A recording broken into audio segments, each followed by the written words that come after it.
Introdução. O propósito desta gravação é comentar e condensar um dos livros mais assombrosos jamais escritos. Pense e Fique Rico, de autoria de Napoleon Hill, que tem exercido influência na vida, realizações e fortunas de mais pessoas do que qualquer outro livro jamais publicado.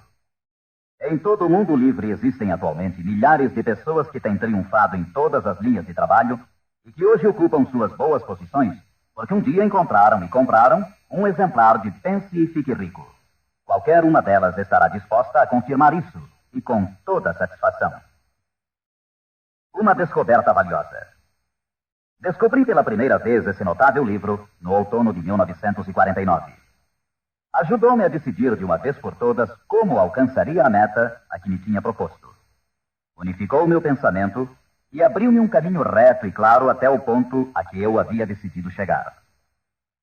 Um de meus melhores amigos, que encontrou o livro há anos, ficou tão fascinado pelo seu conteúdo que permaneceu em casa durante 3 dias, lendo e meditando acerca das ideias ali expostas.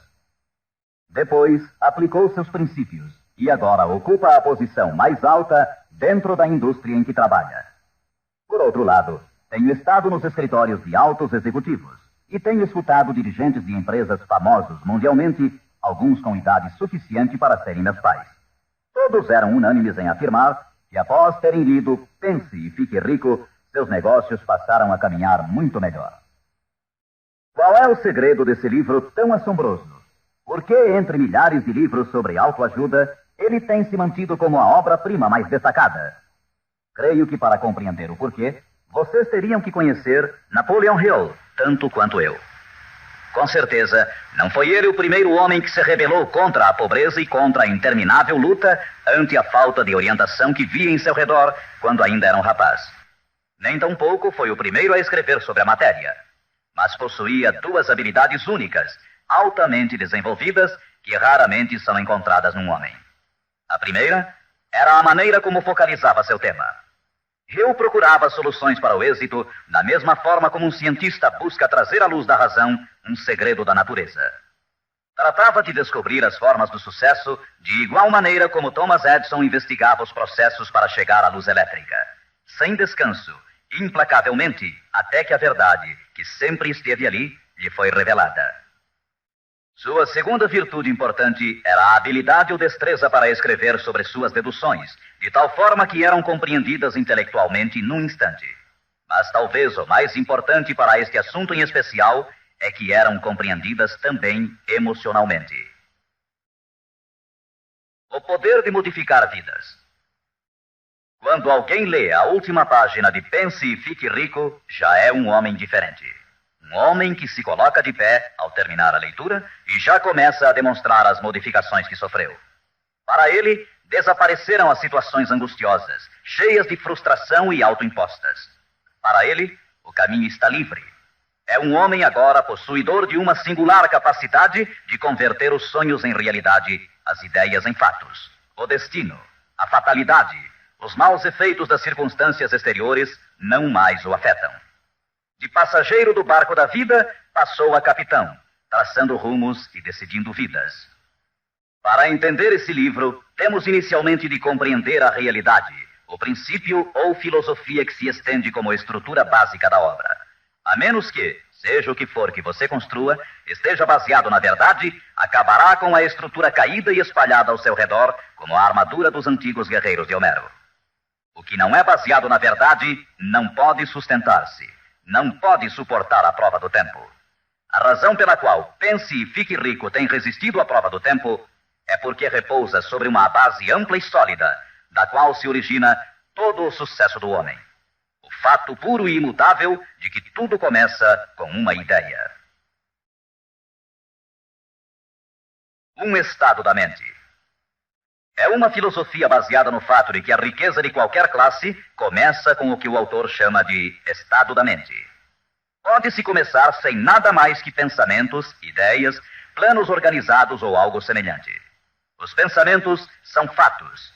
Fatos incrivelmente poderosos quando se agregam a propósitos, persistência e um desejo ardente de transformá-los em objetos materiais ou riqueza, considerando como tal aquilo que você pode desejar. Os sábios têm dito desde há muitos séculos, e há pouco Charles Asserami escreveu: a verdade é que a mente humana é um organismo tão real como qualquer músculo do corpo, mas muito maior em força e potencial. E assim como a fibra muscular pode reforçar-se para conseguir conquistas incríveis. Assim, pois, esta é a verdade na qual se baseia Pense e Fique Rico. Se você sabe o que quer, e se o quer com força suficiente para alcançar o tipo de persistência que não se pode conter, com toda certeza você conseguirá o seu ideal. Controlando sua mente, você controlará seu destino aqui na Terra. 2 passos para o sucesso. Tendo em vista os princípios acima, falaremos adiante sobre os famosos 13 passos rumo à riqueza, tal como Napoleon Hill menciona em sua obra, lembrando sempre que riqueza é qualquer coisa que você possa desejar. Entretanto, antes peço permissão para fazer 2 indicações importantes. A primeira é que é necessário ter-se em mãos um caderno de anotações, todas as vezes em que se ouvir esta gravação, a fim de anotar os pontos mais importantes. A segunda é que esta gravação foi idealizada para seu uso pessoal, acompanhando sua própria e estimulante jornada. Usar esta gravação para um grupo resultará apenas em auxílio temporário. Assegure-se de ter seu próprio exemplar, a fim de ouvir estas orientações, vez por outra, nos momentos especiais em que se sentir fora de rota. E agora, os 13 famosos princípios de Napoleon Hill. Primeiro princípio: desejo. Ponto de partida para todo sucesso. Primeiro passo para a riqueza. É aqui, precisamente aqui, que frequentemente tropeçamos num obstáculo. Algumas pessoas dirão: sei o que quero, mas como consegui-lo? Mais tarde, entraremos na questão da dúvida, mas de uma vez por todas esclareçamos se é possível ou não alcançar-se o que se deseja com toda a alma. Creio que Emerson expressou-se muito bem quando escreveu: nada existe pelo capricho da natureza. O fato de existir um desejo indica que os meios para realizá-lo existem na mesma criatura que o sente. Em outras palavras, não poderíamos ter um desejo sem que sua satisfação não fosse possível. Cada um de nós tem uma espécie de guia em seu interior, e nossos desejos se modificam segundo nossa capacidade e inclinação. Não importa o que você deseja, se o quer com toda a sua alma. Você o conseguirá, pois é inevitável.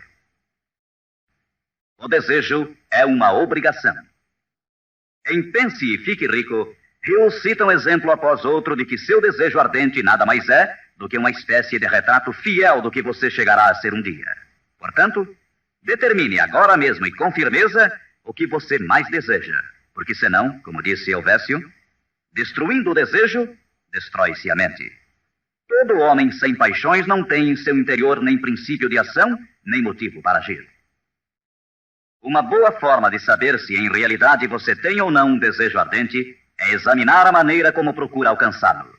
Se você vai atrás daquilo que crê desejar, como se estivesse ensaiando, com timidez, com intenção de ir só se for seguro, não tem absolutamente um desejo ardente. Nunca chegará à segunda base se ainda mantém um pé na primeira. Entretanto, se está disposto a queimar etapas atrás de si, dizendo de uma vez para sempre: isto é o que desejo e eu farei de qualquer maneira, então você tem realmente o desejo que o conduzirá ao pleno sucesso. Com esse tipo de resolução, você será capaz de levantar-se após os tropeços que lhe sucederem. As únicas pessoas que não cometem erros são as que nunca tentam nada. Os tímidos são como afluentes de um lago. Nunca se aventuram ao mar amplo e profundo. Esses mesmos princípios atuarão sobre qualquer coisa que você deseje. Um lar harmonioso, uma carreira com mais êxito ou mesmo mais dinheiro para cuidar melhor de sua família e prevenir-se para os anos futuros. Para obter sua parte na prosperidade que o espera mais adiante, Napoleon Hill oferece a você a seguir 6 passos práticos e precisos. 6 passos vitais. Primeiro, fixe em sua mente a quantidade exata de dinheiro que deseja. Não é suficiente dizer: desejo muito dinheiro. Seja preciso com relação à quantidade. Existe uma razão psicológica quanto a essa precisão e que será abordada posteriormente. Segundo, determine com exatidão o que se propõe a dar em troca do dinheiro que deseja. Não é possível obter-se algo a troco de nada. Terceiro, estabeleça a data concreta em que terá todo o dinheiro que deseja. Quarto, idealize um plano definido para levar a cabo o seu desejo e dê início imediatamente. Quinto, coloque todas essas ideias no papel. A quantidade de dinheiro que deseja, o que dará em troca, a data exata e descreva claramente o plano idealizado. Sexto, leia sua manifestação escrita em voz alta pelo menos 2 vezes ao dia. Uma vez, imediatamente antes de deitar-se à noite, e outra, ao levantar-se pela manhã. Enquanto lê, sinta-se, veja-se e creia-se como se já tivesse o dinheiro, ou seja, qual for o seu objetivo. É importante que você siga estas instruções ao pé da letra. Ouça diversas vezes esta parte da gravação até que a conheça muito bem, pois o desejo é o mais importante dos 13 princípios. Este capítulo do livro termina com as seguintes palavras: através de algum estranho e poderoso princípio de química mental, ainda desconhecido, o impulso do desejo é envolvido por algo que não reconhece palavras tais como impossível e não aceita o fracasso como realidade. Segundo princípio, fé. A fé é imprescindível para o sucesso. Você jamais teria pensado em seu desejo principal se a fé não estivesse presente dentro de sua mente. Às vezes, você poderá encontrar dificuldades em ter fé em si próprio, mas tenha a certeza de que encontrará muita fé nesses princípios. Use-os, portanto. Vejamos o que Napoleon Hill diz sobre a fé. A fé é um estado de espírito que pode ser induzido ou criado por meio de afirmações ou instruções repetidas à mente subconsciente através do princípio da autossugestão. Isto significa nem mais nem menos que uma sugestão pode ser implantada por você mesmo, conscientemente, assim como uma autobiografia é uma história escrita por uma pessoa sobre si mesma. Projetando a imagem mental de você mesmo, tendo em destaque seu desejo principal e repetindo tal ação várias vezes, isso resultará na fé de que necessita. A fé é vital para o sucesso. O imperador Napoleão Bonaparte disse uma vez: todo andaime religioso se desarruma como um edifício em ruínas ante uma só palavra: fé. Por sua vez, Goethe afirmava: as épocas de fé são épocas frutíferas. As épocas de incredulidade, ainda que esplendorosas, são estéreis de todo o bem permanente. E como disse Schlegel, na vida real, toda grande empresa começa e dá seu primeiro passo com a fé. Portanto, tenha fé de que pode alcançar aquilo que busca, porque jamais você poderia ter se decidido se não pudesse alcançá-lo. Autoconfiança. Em seu capítulo sobre a fé, Hill oferece uma fórmula para a autoconfiança: repetir-se a si mesmo constantemente. Primeiro, sei que tenho a capacidade de alcançar o objetivo de meu propósito definido na vida. Portanto, exijo persistência de mim mesmo, ação contínua para a execução. E aqui agora prometo executar esta ação. Segundo, percebo que os pensamentos dominantes em minha mente reproduzir-se-ão com o tempo em ação externa, física, e que de maneira gradual transformar-se-ão em realidade física. Portanto, concentrarei meus pensamentos durante 30 minutos diários na tarefa de criar a imagem do que pretendo ser, criando assim em minha mente um retrato mental claro de minha pessoa e em decorrência de meu objetivo. Terceiro, sei que através do princípio da autossugestão, qualquer desejo que alimente com persistência em minha mente buscará com o tempo a maneira, através de meios práticos, para alcançar o objetivo que há por detrás dele. Portanto, dedicarei 10 minutos de cada dia para exigir de mim mesmo o desenvolvimento da autoconfiança. Quarto, detalharei por escrito os objetivos principais e concretos de minha vida. E nunca deixarei de tentar alcançá-los até que tenha desenvolvido a autoconfiança suficiente para isso. Quinto, sei que nenhuma riqueza ou posição pode durar muito, a menos que seja erguida sobre a verdade e a justiça. Por conseguinte, não participarei de qualquer atividade que não beneficie a todos os que dela participem. Terei sucesso em conseguir a cooperação de outras pessoas, bem como em atrair o pessoal desejado. Induzirei outros a servir-me através da minha boa disposição em servir aos demais. Eliminarei o ódio, a inveja, os ciúmes e o egoísmo, oferecendo amor a toda a humanidade, pois sei que uma atitude negativa nunca me trará o sucesso. Farei com que os demais creiam em mim, pois creio neles e em mim mesmo. Terceiro princípio: autossugestão. Mediante a sugestão repetida, a mente subconsciente pode trabalhar para nós. Já fizemos referências a isso. A autossugestão é a faculdade de ser capaz de concentrar na mente o nosso ardente desejo, até que o nosso subconsciente o aceite como uma realidade e comece a imaginar os meios para realizá-lo. É daqui que provém os impulsos, as súbitas centelhas de inspiração e orientação. Agora resumiremos as instruções dadas no segundo princípio, fé, em relação aos 6 passos, autoconfiança, e as combinaremos com os princípios sobre a autossugestão, constantes no livro Pense e Fique Rico. Primeiro, vá a um lugar tranquilo, talvez na cama à noite, feche os olhos e repita em voz alta para que possa escutar suas próprias palavras, a manifestação escrita da quantidade de dinheiro que se propõe a acumular, ou uma reafirmação cuidadosa do que possa ser sua meta, bem como o tempo limite para alcançá-la, além da descrição do serviço ou mercadoria que se dispõe a dar em troca do que vai receber. À medida que põe em prática estas instruções, imagine-se já possuidor de sua meta. Suponhamos, por exemplo, que você se propõe a economizar em cruzeiros o equivalente a $50 mil até o dia 1º de janeiro, daqui a 5 anos, que se determina a prestar serviços pessoais em troca de dinheiro como vendedor. A manifestação escrita de seus propósitos deve ser a seguinte. Escreva: para o dia 1º de janeiro de 1900 e aconteça o que acontecer, terei em meu poder a quantia de cruzeiros que economizarei em quantidades diversas durante aquele período.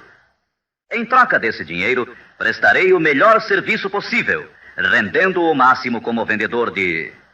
Escreva aqui o produto que se propõe a vender ou qualquer coisa que você faça para ganhar a vida.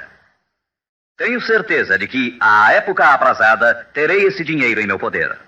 Minha fé é tão grande que já posso ver esse dinheiro diante de meus olhos. Posso tocá-lo com minhas mãos, pois está à espera de passar para meu poder, tão logo eu preste o serviço que proponho a desempenhar em troca dele. Estou preparando um plano para acumular esse dinheiro e eu seguirei à medida que o receba. Segundo, repita isto pela manhã e à noite, até que possa ver claramente em sua imaginação o dinheiro que se dispôs a acumular. Terceiro, coloque uma cópia do que escreveu onde possa vê-la dia e noite, quando se deitar ou levantar-se, até que possa recordá-la perfeitamente. Ao se dispor a colocar em prática estas instruções, você estará aplicando o princípio da autossugestão. Quarto princípio: conhecimento especializado. O integral conhecimento dos detalhes de seu trabalho ou produto é indispensável para alcançar o sucesso. Neste princípio, Hill destaca um ponto muito importante. O conhecimento constitui uma força somente quando está organizado num plano concreto de ação e dirigido a um fim definido. Ele nos diz: antes que você possa estar seguro de sua capacidade de transformar o desejo em seu equivalente monetário, necessitará de conhecimento especializado do serviço, mercadoria ou profissão que se dispõe a oferecer em troca. Talvez você precise de muito mais conhecimento especializado do que tem, ou do que pode adquirir normalmente.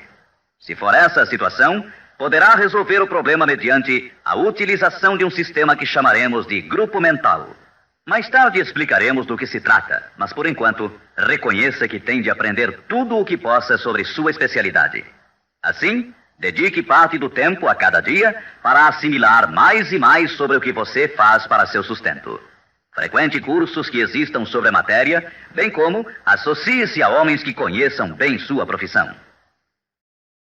Quinto princípio: imaginação. A imaginação é literalmente a oficina onde se formam os planos criados pelo homem. O impulso e o desejo recebem forma e ação mediante a ajuda da faculdade imaginativa da mente. Foi dito que o homem pode criar tudo o que possa imaginar. Como disse e ensina Napoleon Hill. Toda a mente humana pode alcançar o que pode conceber e crer. A única limitação do homem dentro do razoável reside no desenvolvimento e emprego de sua imaginação e da subsequente motivação para a ação. A automotivação é a chave. Os maiores dirigentes de negócios, indústrias e finanças, os grandes artistas, músicos, poetas e escritores chegaram a ser os melhores porque desenvolveram a força da automotivação. Enquanto você desempenha seu trabalho diário, pense constantemente nos meios pelos quais poderia realizá-lo melhor, com maior eficácia. Pense nas modificações inevitáveis. Podem ser feitas agora? Se você sente limitações, lembre-se das palavras do famoso arquiteto Frank Lloyd Wright. A raça humana construiu com mais grandeza quando maiores eram as limitações e, portanto, quando mais era necessária a imaginação para construir. As limitações parecem ter sido sempre as melhores amigas da arquitetura. Quando você construir seu futuro partindo desse ponto de vista, não se preocupe com as limitações. Recorde que estas podem ser suas melhores amigas, posto que requerem imaginação se tivermos que nos levantar acima delas. E como disse Beecher, a alma sem imaginação é como um observatório sem telescópio. Sexto princípio: planejamento organizado. Para obtermos sucesso em um empreendimento que decida nossa vida, devemos ter planos perfeitos. Se você já decidiu qual é o seu desejo, qual é a sua meta, organizemos agora um plano para sua realização, de acordo com um programa. Citarei novamente: pense e fique rico. Você já sabe que tudo o que o homem cria ou adquire começa sob a forma de desejo. Transforma-se depois, do abstrato ao concreto, na oficina da imaginação, onde se criam e se organizam planos para sua transição. Você tem que ter um plano. Anteriormente, foram lhe dadas instruções para adotar 6 passos práticos e definidos como seu primeiro movimento para traduzir o desejo que você possa ter em seu equivalente físico. Um daqueles passos era a formulação de um plano prático, concreto, através do qual aquela transformação pudesse ser efetuada. Primeiro, alie-se com uma ou mais pessoas, tantas quantas necessitar, para criar e pôr em prática seu plano ou planos para o acúmulo de dinheiro que marcou como sua meta, fazendo uso do princípio da reunião de inteligências. É o grupo mental, e isso é muito importante. Segundo, antes de formar seu grupo mental, decida quais as vantagens e benefícios que pode oferecer individualmente aos membros do grupo que a formam em troca de sua cooperação. Ninguém trabalhará de forma indefinida sem alguma forma de compensação, ainda que esta não seja em dinheiro. Terceiro, reúna-se com os membros de seu grupo 2 vezes por semana, pelo menos, e com maior frequência, se possível, até que tenham aperfeiçoado o plano ou planos para a consecução de sua meta. Quarto, mantenha uma harmonia perfeita entre você e cada membro de seu grupo mental. Tenha em vista 2 fatos. Primeiro, você está comprometido em um empreendimento de importância básica. Para obter sucesso, tem que ter planos perfeitos. Segundo, deve ter a vantagem da experiência, instrução, capacidade e imaginação naturais de outras mentes. Este é o método seguido por todas as pessoas que têm se sobressaído da média. Dedique-se a isto até que tenha um plano formal bem organizado para alcançar seu objetivo. Desta forma, você nunca estará confuso ou pensando no que deve fazer em seguida. Cada manhã saberá com exatidão o que vai fazer e por que o fará. Adquira estas qualidades de dirigente. É neste capítulo de Pense e Fique Rico que Hill nos fala das características que deve ter o homem que dirige. Primeiro, determinação. Segundo, autocontrole. Terceiro, acurado senso de justiça. Quarto, exatidão nas decisões. Quinto, precisão nos planos.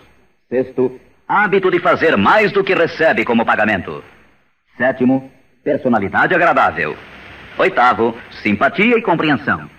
Nono, domínio do detalhe. Décimo, boa disposição para assumir toda a responsabilidade. 11º, sentido de cooperação. O capítulo sobre planejamento organizado é um dos mais importantes do livro. Basta dizer que um homem sem plano é como um barco sem rumo. Não tem para onde ir e sofrerá um desastre quase inevitavelmente. Sétimo princípio: decisão. A demora, o oposto da decisão, é um inimigo que todo homem tem que vencer.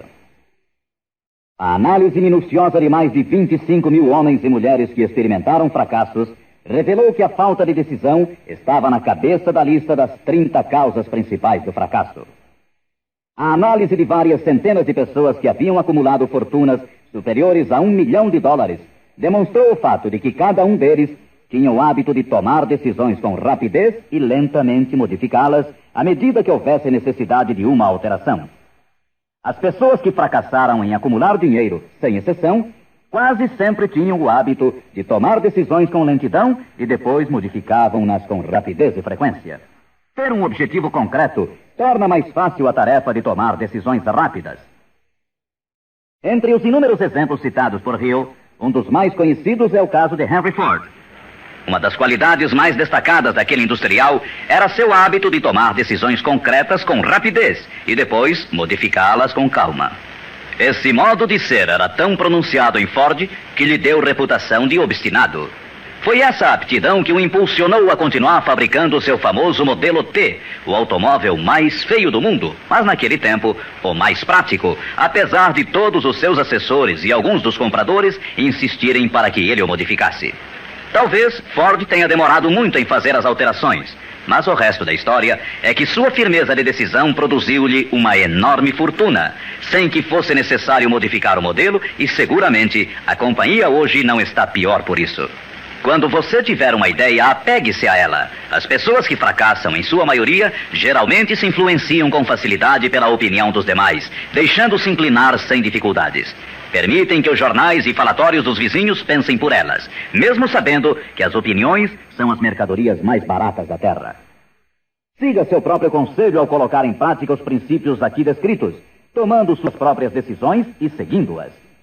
Não faça confidências a ninguém, exceto aos membros do seu grupo mental, e tenha muito cuidado na seleção desse grupo, escolhendo somente aqueles que simpatizem e harmonizem totalmente com seus propósitos.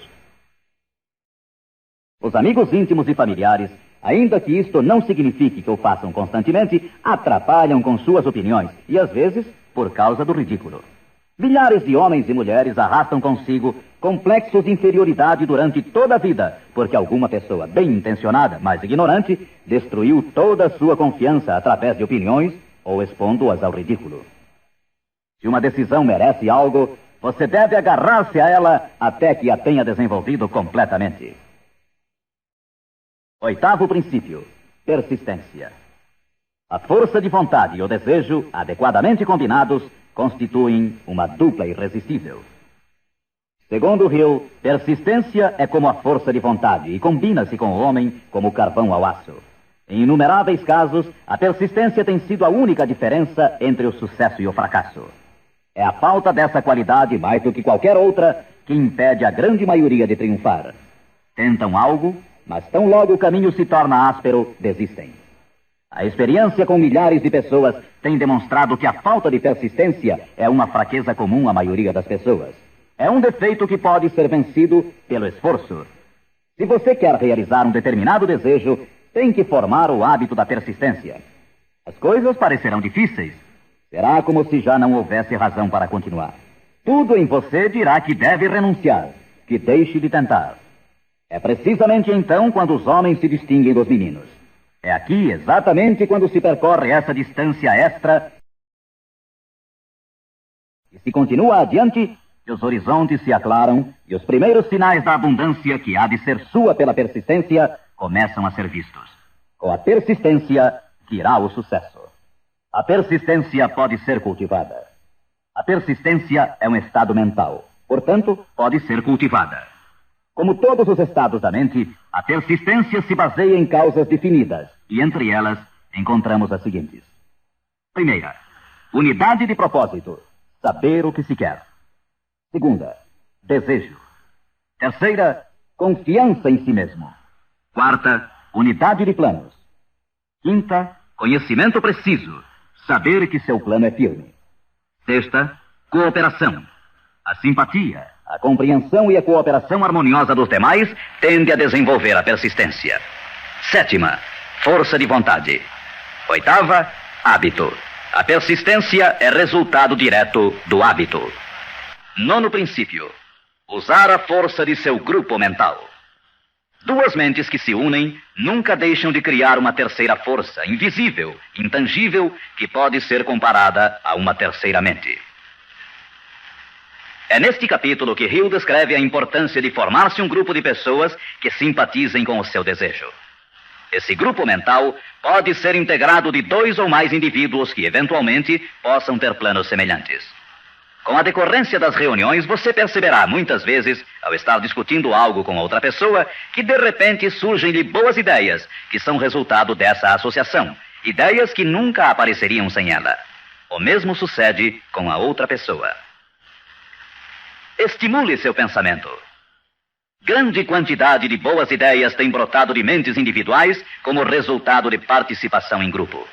Associar-se a pessoas para formar o grupo mental não deve ser confundido com o fato de deixar que outros pensem por você, mas é estimular seu próprio pensamento através da associação com outras mentes. Ninguém sabe tudo. Quanto mais afins sejam as mentes reunidas, mais informações interrelacionadas estarão disponíveis. As grandes ideias são uma combinação de informações análogas. Assim, você deve escolher os membros de seu grupo com cuidado. Assegure-se que sejam pessoas que você respeita e que trabalhem conscientemente. Todos se divertirão muito e alcançarão suas metas muito antes. 10º princípio, entusiasmo. O entusiasmo provém da canalização de todas as energias corporais em termos positivos e louváveis. É neste capítulo que Napoleon Hill descreve a importância da mulher. A mulher que quase sempre auxilia o homem que luta pela consecução de metas meritórias. A opinião de Hill é de que praticamente todo dirigente é homem cujos êxitos foram inspirados em grande parte por uma mulher. Quando as coisas andarem mal, e pode estar seguro que isso ocorrerá em algumas ocasiões, você ver-se-á abandonado até pelos que você pensava que eram seus amigos. Mas se você conseguiu uma boa mulher, nunca estará só. Ela sempre o impulsionará a recomeçar uma e outra vez se necessário, e lhe dará um novo entusiasmo que nasce de sua fé em você. Ter alguém a quem amar é ter alguém com quem compartilhar seu êxito e realizações, que lhe felicite com o elogio que todos necessitamos de vez em quando. Um homem pode chegar a triunfar sem sua esposa e sem filhos, mas a plenitude da alegria se obtém através deles. Cuide de sua esposa e filhos como de seu maior tesouro. 11º princípio, a mente subconsciente. A mente subconsciente consiste em um campo de consciência no qual são classificados e registrados todos os impulsos do pensamento que chegam à mente objetiva através de qualquer dos 5 sentidos. Da mente subconsciente, você pode aproveitar ou tirar os pensamentos como quem tira cartas de um arquivo. Ela recebe e arquiva impressões sensoriais ou pensamentos independentemente de sua natureza. Você pode semear à vontade em sua mente subconsciente qualquer plano, ideia ou propósito que deseje traduzir em seu equivalente físico ou monetário. O subconsciente atua primeiro sobre os desejos dominantes que se mesclaram, como as emoções, como a fé. Sua mente subconsciente trabalha dia e noite. Mediante um procedimento ainda desconhecido para o homem, a mente subconsciente toma da inteligência infinita poder para transformar de maneira espontânea o desejo próprio no seu equivalente físico, usando sempre os meios mais práticos mediante os quais pode alcançar seu fim. Não é possível controlar completamente a mente subconsciente, mas pode-se entregar a ela qualquer plano, desejo ou propósito para que seja transformado em algo concreto. Ninguém sabe muito sobre o que chamamos a mente subconsciente ou mesmo de subconsciente. Sabemos que é incalculavelmente poderosa e que pode solucionar nossos problemas se corretamente empregada. A melhor forma é manter na mente consciente, tão frequentemente quanto possível, uma imagem clara de si mesmo, como se já tivesse alcançado a meta desejada. Defina-a com clareza e projete-a na tela de sua mente. Retenha-a. Veja-se fazendo e tendo as coisas que obterá depois de alcançado seu objetivo. Imagine isso tão a miúde quanto possível, enquanto prossegue com seu trabalho diário, especialmente no momento de dormir e no instante de acordar. Assim, seu subconsciente começará a conduzi-lo pelos caminhos mais lógicos para o objetivo que imaginou. Não lute contra ele. Siga seus lampejos repentinos, as ideias que venham à sua mente. Esteja seguro que é seu subconsciente tentando chegar à sua mente consciente. Se você prosseguir assim, ficará surpreso e encantado com as ideias maravilhosas que parecerão brotar do nada. As vidas dos grandes homens e mulheres que parecem milagrosas para as pessoas normais não são mais do que a expressa satisfação de seus ardentes desejos através de sua mente subconsciente. No princípio seguinte, falaremos mais sobre o sexto sentido, que parece controlar a vida dessas pessoas, mas somente dos que souberam condicionar sua mente subconsciente. O tempo não significa nada para o subconsciente. Um homem poderia trabalhar com firmeza em seu labor durante 40 anos e não conseguir alcançar o que é possível em 3 ou 4 anos, mediante a aplicação adequada desses princípios. Sua mente subconsciente não pode permanecer ociosa. Se você não implantar desejos dentro dela, quaisquer ideias que surgirem como resultado de seu descuido servirão de alimento para ela. Lembre-se que você vive no meio de todo o gênero de impulsos e pensamentos que chegam a seu subconsciente sem seu conhecimento. Alguns desses impulsos são negativos e outros positivos. Você deve evitar os impulsos negativos e ajudar a influenciar de maneira espontânea sua mente subconsciente mediante impulsos positivos de desejo. Quando conseguir isso, terá a chave que abrirá a porta para o subconsciente. Bulwer escreveu: o homem que triunfa sobre seus semelhantes é aquele que muito breve na vida discerne com clareza seu objetivo e caminha para ele com todas as suas forças. Inclusive, o próprio gênio não é mais do que a observação minuciosa reforçada pela consistência do propósito.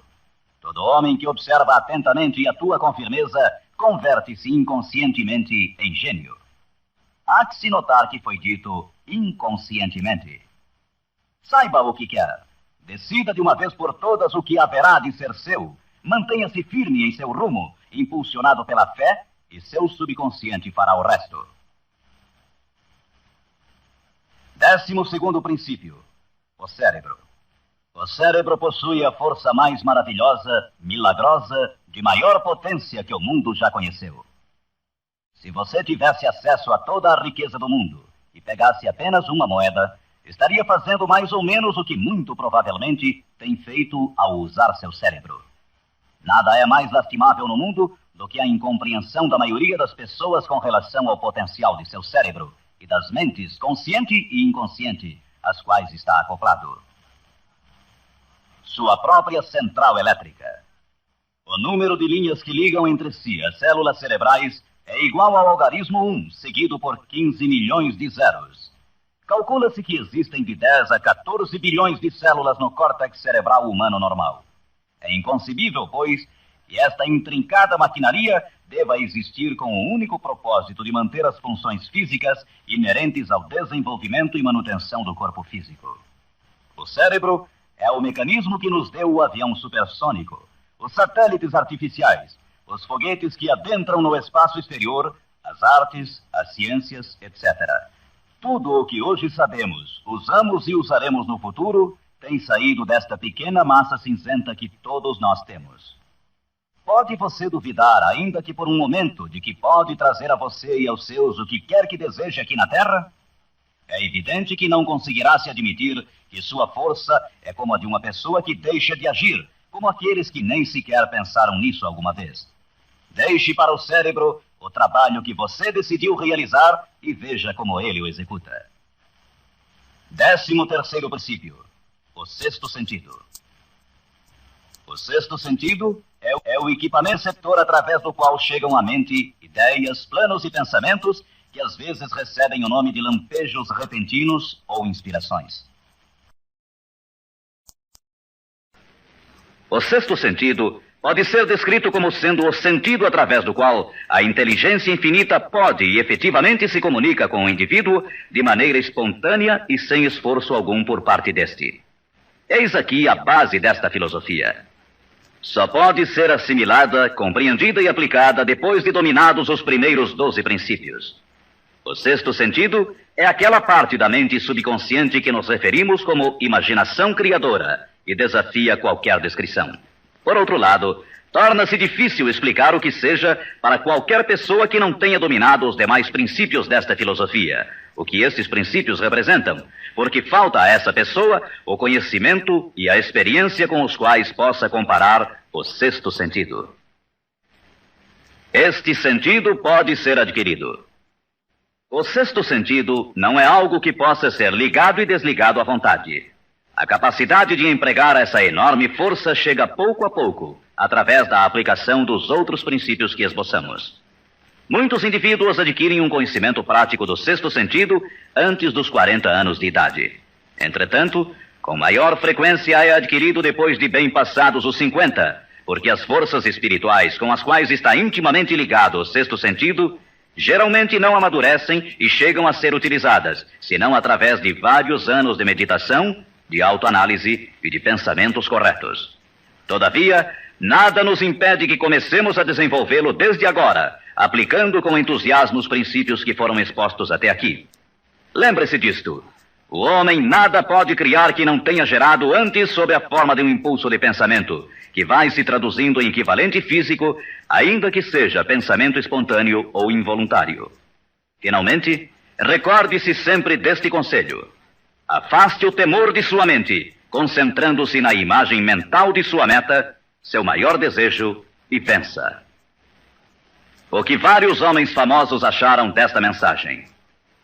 Agora, quero mencionar que Pense e Fique Rico tem recebido a entusiasta aprovação de muitos dos maiores homens que existiram. Todos esses grandes homens aplaudiram e usaram os princípios de Napoleon Hill. Citarei somente alguns.